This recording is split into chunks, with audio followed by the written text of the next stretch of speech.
Hey, salut à tous. Bonjour, chers amis, chers frères et sœurs. Ici Alpha Kagame, votre cher fidèle youtubeur. Je reviens aujourd'hui pour vous faire une petite vidéo sur un sujet qui est débattu actuellement au Sénégal, plus particulièrement à Dakar, qui est le Forum mondial sur l'eau. Donc, le Forum mondial sur la gestion de l'eau, sur les perspectives par rapport à cette ressource qui est vraiment épuisable, qui est l'eau. Donc, je me suis décidé de vous faire quelques petites vidéos et partager mes minimes connaissances avec vous afin de comprendre pas mal de choses. D'abord, je vais faire une petite synthèse par rapport à l'origine de l'eau, parce qu'en fait, pour comprendre quelles sont les perspectives ou qu'est-ce qu'il faudra, à quoi faudra-t-il s'attendre dans les années à venir, il faut peut-être au moins avoir une idée sur l'origine de l'eau. Donc, cette vidéo, je vais la consacrer sur l'origine de l'eau. Et après, je vais faire d'autres vidéos qui vont parler des grands axes qui sont débattus sur la problématique de l'eau actuellement à Dakar. Donc, le sommet se tenait du 21 au 25. Donc, je pense qu'aujourd'hui ou demain, ce sera le dernier jour du forum. Donc, moi aussi, je me suis dit de lancer une petite grain de sel sur la chose. Alors, donc, quand on parle de l'eau, on parle il y a certains qui disent que c'est l'origine de la vie, ou encore d'autres qui disent que c'est la source de la vie, parce qu'on peut se passer de tout, mais pas de l'eau. Donc, du point de vue création ou origine, je ne pourrais vous le dire, mais on va juste se baser sur... Donc, je disais du point de vue création ou origine de l'eau. Si vous vous rappelez bien de la précédente vidéo que j'avais fait sur l'explosion du Big Bang, qui est la théorie la plus acceptée par la communauté scientifique, qui est à l'origine de la création de l'univers. Donc, bien évidemment, l'univers qui comprend les planètes, les systèmes, les galaxies, les amas galactiques, etc. etc. Donc, quant à l'origine, je vais récapituler un peu parce qu'en fait, il faudra qu'il y ait une synchronisation pour que vous puissiez comprendre d'une manière très simple. Donc, j'avais parlé de l'explosion du Big Bang. Donc, il y avait eu cette fameuse explosion qui a eu lieu il y a 4,5 milliards d'années, selon certains scientifiques. Donc, après cette explosion, il y a eu une évolution ou encore il y a eu la création de la matière. J'avais parlé de la création de l'hydrogène, comme vous savez, de l'hélium, du deutérium, etc.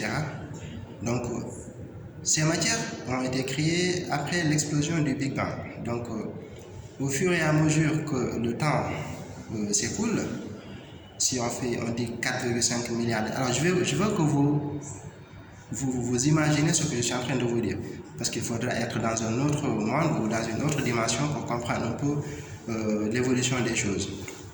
Donc, après l'explosion, il y a eu la création de la matière, après il y a eu des synthèses ou encore des synthèses qui ont été faites, il y a eu une évolution, etc. Il y a une attraction par-ci, une répulsion par-là, la création de plusieurs autres éléments aussi, jusqu'à l'apparition du Soleil, jusqu'à l'apparition des planètes, etc. etc.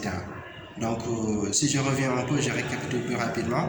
Donc, après la mise en place du système, de notre système qui est le système solaire, on sait bien qu'il y a le Soleil au centre, il y a les planètes qui gravitent autour. Donc, si on prend l'exemple de la planète Terre, elle gravite autour d'elle-même. Et aussi, elle gravite autour du Soleil, avec une orbite qui est bien définie. Donc, les autres planètes aussi gravitent autour du Soleil. Et du coup, il y a eu un équilibre, exactement, c'était le mot que je cherchais, il y a eu un équilibre qui a eu je peux dire qu'il y a eu depuis l'explosion du Big Bang et qui continue à se faire. Et cet équilibre permet tout simplement de mettre chaque chose à sa place. Quand je dis cela, si vous remarquez bien, au niveau du système solaire, il y a les planètes telluriques qui sont les planètes qui sont les plus proches du Soleil. Puis il y a une ceinture d'astéroïdes qui les sépare des planètes joviennes, qui sont des planètes gazeuses et denses, tandis que nous, les planètes qu'on a, la planète à laquelle on appartient, c'est une planète rocheuse. Donc les planètes telluriques sont rocheuses et les planètes gazeuses joviennes sont gazeuses et très denses aussi. Et du coup, j'ai parlé aussi de la ceinture d'astéroïdes. Donc, il y a des éléments qui quittent la ceinture d'astéroïdes qui tombent sur Terre, ou bien qui tombent sur Mars, ou bien qui tombent sur notre planète. Il y a aussi les roches ou les fragments de roches qui se... Alors, il y a aussi des fragments de roches qui s'arrachent de partout, de l'univers ou encore de l'espace, et qui tombent sur la planète Terre. Donc, il y a quelques milliards d'années, durant le Précambrien, donc la planète Terre était comme un champ de bataille. C'est comme les enfers, comme on le décrit dans les livres sacrés.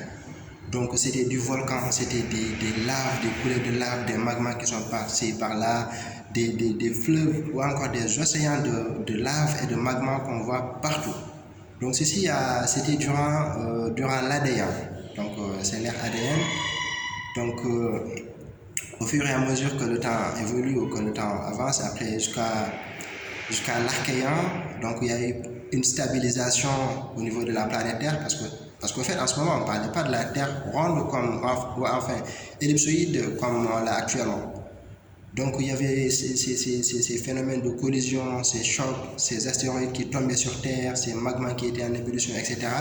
Et à un certain moment, durant l'ADN, il y a eu une, comment dirais-je, il y a eu une stabilisation, il y a eu moins de magma, et du coup, il y avait des fumées qui s'échappaient, il y avait des fumées qui s'échappaient de ces magmas. Comme vous le savez, quand il y a du feu, il y a de la fumée qui s'échappe. Donc cette fumée a formé une couche que les géologues appellent, ou encore les scientifiques appellent l'atmosphère.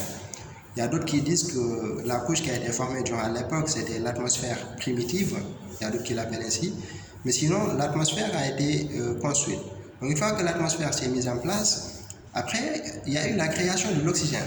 Donc création de l'oxygène plus hydrogène qui était déjà là depuis très longtemps, qui vont se combiner. Deux molécules d'hydrogène plus une molécule d'oxygène va former deux atomes, autant pour moi, deux atomes d'hydrogène et un atome d'oxygène qui vont former l'eau. Car la formule chimique de l'eau, c'est H2O. Après, s'il y a cette combinaison, c'est forcément qu'il va y avoir de l'eau. Donc après, par des phénomènes naturels, il y a eu des précipitations qui ont été faites, etc., etc. Et toute la planète Terre aussi a été inondée par des eaux. Donc ça, c'était durant le Précambrien. Donc c'était vers la fin du Précambrien, le début du Cambrien. Donc si vous entendez bien l'explosion du Cambrien, par les scientifiques qui en parlent, les géologues qui en parlent, c'était l'ère où la vie a commencé. Donc j'ai parlé un peu de l'historique jusqu'à l'origine de l'eau. Après le Cambrien, il y a eu d'autres époques ou encore des époques géologiques ou ères, etc., qui se sont succédées dans le temps. Il y avait un moment où, comment dirais-je, où la Terre était une planète vraiment glaciale. Il y avait un froid glacial sur toute la planète, c'était de la glace. Après, il y a eu encore des phénomènes volcaniques qui se sont manifestés dans certains coins, etc., etc. Et avec ces volcanismes, ces refroidissements, ces réchauffements, etc., donc sur la planète Terre dans son ensemble, il y a eu une stratification intelligente qui a été faite. Enfin, je peux dire intelligente parce que tout simplement, les éléments les plus denses et les plus lourds ont migré vers le centre de la Terre pour former ce qu'on appelle le noyau interne. Après, il y a le noyau externe qui le recouvre. Après, il y a le, comment dirais-je, il y a le manteau qui est scindé en deux, le manteau inférieur, le manteau supérieur, etc. Après, il y a les couches, enfin, les plaques, c'est-à-dire la lithosphère, très bien. Il y a la lithosphère océanique, il y a la lithosphère continentale, etc., etc. Donc, au cours de l'évolution du temps, vous savez, on a parlé de l'eau, on a parlé des roches, des coulées de lave. Donc, forcément, il va y avoir des fissures. Comme vous le savez, s'il y a une matière qui est chaude, si vous versez de l'eau, elle va se manifester. C'est comme si vous prenez une glace, un morceau de glace, et que vous y versez de l'eau quand vous sortez d'un réfrigérateur, il va se casser. Donc, c'était ainsi. On a assisté à la création des microplaques auparavant qui ont continué à évoluer, etc. Il y a eu des plaques qui se sont mises en place jusqu'à jusqu'à la mobilisation pour la formation des continents, l'Afrique, l'Europe, etc., etc. Donc à partir de ce moment où on a assisté à la mise en place de ces plaques, il y avait un cycle aussi qui a pris naissance. Donc on ne peut pas donner l'origine ou le début de ce cycle, qui est le cycle de l'eau, qui dit qu'il y a une évaporation, une condensation dans les nuages, une précipitation, soit au niveau de la croûte terrestre ou au niveau des océans, puis un ruissellement qui se fait en surface ou en profondeur, une infiltration qui se fait. Donc, cette infiltration qui s'est faite va aller alimenter ce qu'on appelle les nappes phréatiques. Les nappes phréatiques sont des réserves d'eau naturelles qui sont dans le sous-sol et qui sont vraiment, c'est comme une éponge. Vous mettez de l'eau, l'eau va s'écouler tout doucement. L'éponge va se vider tout doucement. Donc ce sont des roches qui sont un réservoir qui sont au niveau de ces nappes phréatiques. Donc du coup, ces nappes phréatiques aussi ont tendance à s'écouler vers les océans. Donc c'est pour cela que vous remarquez la plus grande quantité d'eau se trouve au niveau des océans. Donc ce qui pleut, ce qui ruisselle, ce qui s'infiltre pour aller rejoindre les nappes, tout va vers l'océan. Et l'évaporation au niveau des océans est beaucoup plus importante que celle sur la planète, sur les continents. Et la précipitation sur les continents est beaucoup plus importante sur l'océan. Donc ça se fait en sens inverse. Donc c'est un cycle qui tourne et qui ne cesse de tourner. Donc le problème actuellement, c'est le dérèglement de ce cycle, je peux dire qu'il n'est pas naturel actuellement, qui est dû à certains facteurs. Donc là, pour le moment, je vais me limiter là. On a un peu compris l'origine de l'eau, etc., etc. Donc sur la prochaine vidéo, je vais vous donner beaucoup plus d'explications et vous parler d'un des sujets qui a été mis en place par le gouvernement du Sénégal ou encore le secrétaire du forum, secrétaire général du conseil.